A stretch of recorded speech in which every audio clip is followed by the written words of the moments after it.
Assalamu alaikum all viewers, Nadia Cham here, designer of Rewaj House. Hopefully you all are well.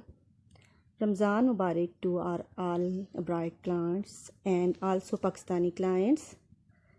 May Allah keep all of us safe in this beautiful month. Ameen. So viewers, come to the topic.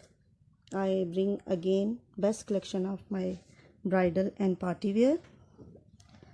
All dresses are very nicely embellished. You see, all dresses are very nice.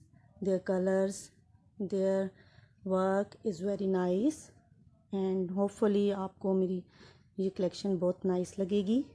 And viewers, you can place order online to us by Insta, by WhatsApp, by Facebook. आपके पास हमारा contact number भी है, आप उस पर भी contact कर सकते हैं. और आउटफिट्स की डिटेल के लिए आप हमें इंस्टा पे इनबॉक्स कर सकते हैं. So viewers, again I will tell you कि you people can change the colours of these dresses. These all dresses are custom made, so no doubt about the sizes.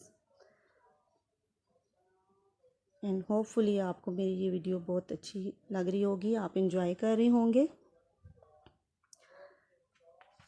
इंशाल्लाह नेक्स्ट टाइम अगेन एक nice collection के साथ हाज़िर होंगी. At the and viewers, आपको ये कहना दोबारा से कि आप मेरी चैनल को सब्सक्राइब करें और बेल आइकन को प्रेस करना ना भूलिएगा, ताकि आपको नेक्स्ट टाइम हमारी न्यू वीडियो की नोटिफिकेशन आते रहें. ओके व्यूअर्स, अगेन आपको दोबारा नेक्स्ट वीडियो के साथ हाज़िर होंगी. अल्लाह हाफिज़.